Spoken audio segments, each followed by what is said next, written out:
ನಮಸ್ಕಾರ ಫ್ರೆಂಡ್ಸ್, ಇವತ್ತಿನ ಈ ವಿಡಿಯೋದಲ್ಲಿ ನಾನು ನಿಮಗೆ ಏನು ತಿಳಿಸ್ಕೊಡ್ತಾ ಇದ್ದೀನಿ ಅಂತಂದರೆ ಫ್ರೂಟ್ಸ್ ಐ ಡಿ ಅಂದರೆ ಎಫ್ ಐ ಡಿನೇ ಬೇರೆ ಮತ್ತು ಪಿ ಎಮ್ ಕೆ ಐ ಡಿನೇ ಬೇರೆ, ಪಿ ಎಮ್ ಕಿಸಾನ್ ಐ ಡಿನೇ ಬೇರೆ ಫ್ರೆಂಡ್ಸ್. ನನಗೆ ಭಾಳಷ್ಟು ಜನ ಕಮೆಂಟ್ಸಲ್ಲಿ ಕೇಳ್ತಾಯಿದ್ರು, P M Kisan I D ಅಂದರೆ ಏನು, ಎಫ್ ಐ ಡಿ ಅಂದರೆ ಏನು, ಅವೆರಡು ಏನು ಡಿಫ್ರೆನ್ಸು ಹಂಗೆಲ್ಲ ಕೇಳ್ತಾಯಿದ್ರು. ನಿಮಗೆ ಅದ್ರ ಬಗ್ಗೆ ಇವತ್ತು ನಾನು ನಿಮಗೆ ಕ್ಲಾರಿಟಿ ಕೊಡೋಣ ಅಂತ ವಿಡಿಯೋ ಮಾಡ್ತಾಯಿದ್ದೀನಿ. ಭಾಳಷ್ಟು ಜನ ರೈತ ವಿದ್ಯಾನಿಧಿ ಸ್ಕಾಲರ್ಶಿಪ್ಪಿಗೆ ಅರ್ಜಿ ಹಾಕ್ತಾ ಇದ್ದಾರೆ. ಅಲ್ಲಿ ಒಂದು ಎಫ್ ಐ ಡಿ ಕಂಪಲ್ಸರಿ ಆಗಿ ಬೇಕಾಗಿರುತ್ತೆ. ಒಂದು farmer registration I D F I ಡಿಯನ್ನು ಬೇಕಾದಗೋಸ್ಕರ ಒಂದಿಷ್ಟು ಜನ ಕನ್ಫ್ಯೂಷನ್ ಆಗಿ P M K I D ಕೂಡ ಹಾಕ್ತಾ ಇದ್ದಾರೆ. ಸೊ ಈ ಒಂದು ವಿಡಿಯೋದಲ್ಲೇ ನಾನು ನಿಮಗೆ P M K I D ಅಂದರೆ ಏನು, ಅದು ಎಲ್ಲಿ ಸಿಗುತ್ತೆ, ಹೇಗೆ ನೀವು ನೋಡ್ಕೋಬೋದು ನಿಮ್ಮ ಪೇರೆಂಟ್ಸ್ದು ಅಥವಾ ನಿಮ್ಮದೇ ಇದ್ದರೆ, ಅಥವಾ ಎಫ್ ಐ ಡಿ ಅಂದರೆ ಫಾರ್ಮರ್ ರಿಜಿಸ್ಟ್ರೇಷನ್ ಐ ಡಿ, ಅದನ್ನು ಹೇಗೆ ನೀವು ನೋಡ್ಕೋಬೋದು, ಅದನ್ನು ಹೇಗೆ ನೀವು ತಿಳ್ಕೊಬೋದು ಅಂತ ನಾನು ಈ ವಿಡಿಯೋದಲ್ಲಿ ತಿಳಿಸ್ಕೊಡ್ತಾ ಇದ್ದೀನಿ ಫ್ರೆಂಡ್ಸ್. ಬನ್ನಿ ಫ್ರೆಂಡ್ಸ್, ವಿಡಿಯೋನ ಶುರು ಮಾಡೋಣ. ಶುರು ಮಾಡೋಕ್ಕಿಂತ ಮುಂಚೆ ನೀವು ಇನ್ನೂ ನಮ್ಮ ಚಾನಲ್ನ ಸಬ್ಸ್ಕ್ರೈಬ್ ಮಾಡ್ಕೊಂಡಿಲ್ಲ ಅಂದರೆ ಕೆಳಗಡೆ ರೆಡ್ ಕಲರ್ ಬಟನಲ್ಲಿ ಸಬ್ಸ್ಕ್ರೈಬ್ ಅಂತ ಇರುತ್ತೆ, ಅದರ ಮೇಲೆ ಕ್ಲಿಕ್ ಮಾಡಿ ನಮ್ಮ ಚಾನಲ್ನ ಸಬ್ಸ್ಕ್ರೈಬ್ ಮಾಡ್ಕೊಳ್ಳಿ ಫ್ರೆಂಡ್ಸ್. ಬನ್ನಿ ಫ್ರೆಂಡ್ಸ್ ವಿಡಿಯೋನ ಶುರು ಮಾಡೋಣ. ಈಗ ನೋಡಿ ಫ್ರೆಂಡ್ಸ್, ನಿಮಗೆ ಪಿ ಎಮ್ ಕಿಸಾನ್ ಐ ಡಿನೇ ಬೇರೆ ಮತ್ತು ಎಫ್ ಐ ಡಿನೇ ಬೇರೆ, ಫಾರ್ಮರ್ ರಿಜಿಸ್ಟ್ರೇಷನ್ ಐ ಡಿನೇ ಬೇರೆ. ನಿಮಗೆ ಫಾರ್ಮರ್ ರಿಜಿಸ್ಟ್ರೇಷನ್ ಐ ಡಿ ಇದು ಕೃಷಿ ಇಲಾಖೆಯಲ್ಲಿ ಒಂದು ನಿಮ್ಮ ರೈತರ ಡೀಟೇಲ್ಸನ್ನು ತಗೊಂಡು ರಿಜಿಸ್ಟ್ರೇಷನ್ ಮಾಡ್ತಾರೆ. ಅದರಲ್ಲಿ ಕಂಪ್ಲೀಟಾಗಿ ರೈತರ ಹೆಸರಿರುತ್ತೆ, ಫಾದರ್ ನೇಮು, ವಯಸ್ಸು, ಕ್ಯಾಸ್ಟ್ ಇರುತ್ತೆ, ಆಮೇಲೆ ರೇಷನ್ ಕಾರ್ಡ್ ಡೀಟೇಲ್ಸ್ ಇರುತ್ತೆ, voter I D card details ಇರುತ್ತೆ, ಆಮೇಲೆ ಅಗ್ರಿಕಲ್ಚರ್ ಲ್ಯಾಂಡ್ ಡೀಟೇಲ್ಸ್ ಕೂಡ ಇರುತ್ತೆ. ಅವರ ಸರ್ವೆ ನಂಬರ್ ಎಷ್ಟಿದ್ದಾವೆ, ಅವ್ರ ಏರಿಯಾ ಎಷ್ಟಿದೆ, ಯಾವ ಊರಲ್ಲಿದೆ, ಆದಮೇಲೆ ಬ್ಯಾಂಕ್ ಅಕೌಂಟ್ ಡೀಟೇಲ್ಸ್ ಇರುತ್ತೆ, ಆಮೇಲೆ ಅವ್ರ ಫೋಟೋ ಇರುತ್ತೆ, ಅಡ್ರೆಸ್ ಪ್ರೂಫ್ ಇರುತ್ತೆ. ಇದೆಲ್ಲನೂ ಸೇರಿ ಒಂದು ಫಾರ್ಮರ್ ಐ ಡಿ ಅಂತ ಒಂದು ಕರ್ನಾಟಕ ಸರ್ಕಾರದ ಕೃಷಿ ಇಲಾಖೆ ಅಥವಾ ತೋಟಗಾರಿಕೆ ಇಲಾಖೆಯಲ್ಲಿ ಮಾಡಿರ್ತಾರೆ ಫ್ರೆಂಡ್ಸ್. ಇನ್ನೊಂದು P M Kisan I D ಅಂತ. P M Kisan I D ಅಂತಂದರೆ ನಿಮಗೆ ಎಲ್ಲರಿಗೂ ಗೊತ್ತಿರುವ ಹಾಗೆ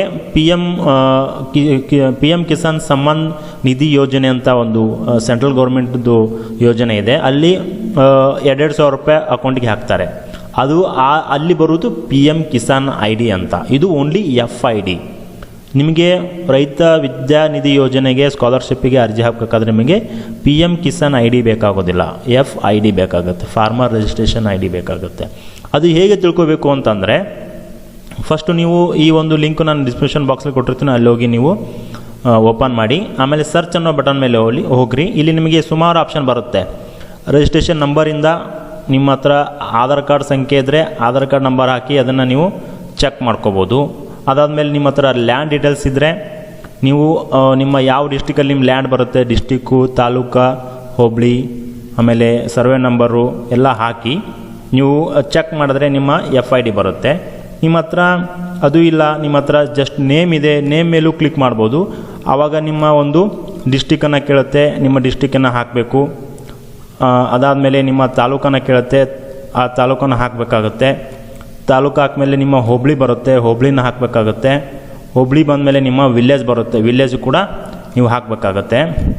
ವಿಲೇಜ್ ಎಲ್ಲ ಹಾಕಿದ ಮೇಲೆ ಯಾರ ಒಂದು F I D agriculture land ಇರುತ್ತಲ್ಲ, ಆ ರೈತರ ಹೆಸರನ್ನು ಟೈಪ್ ಮಾಡಿ ವ್ಯೂ ಅಂತ ಹೊಡೆದಾಗ ಅವರ ಹೆಸರಲ್ಲಿ ಇಷ್ಟು ಎಫ್ ಐ ಡಿ ಬರುತ್ತೆ. ಕೆಳಗಡೆ ಅವರ ಸರ್ವೆ ನಂಬರು ಡೀಟೇಲ್ಸ್ ಎಲ್ಲ ಬರುತ್ತೆ. ಇದರಲ್ಲಿ ನೀವು ಇಲ್ಲಿ ಕಾಣ್ತಾ ಇದೆಯಲ್ಲ, ಈ ಒಂದು ಎಫ್ ಐ ಡಿನ ನೀವು ಅಲ್ಲಿ ರೈತ ವಿದ್ಯಾನಿಧಿ ಒಂದು ಸ್ಕಾಲರ್ಶಿಪ್ಪಲ್ಲಿ ಹಾಕಬೇಕಾಗತ್ತೆ.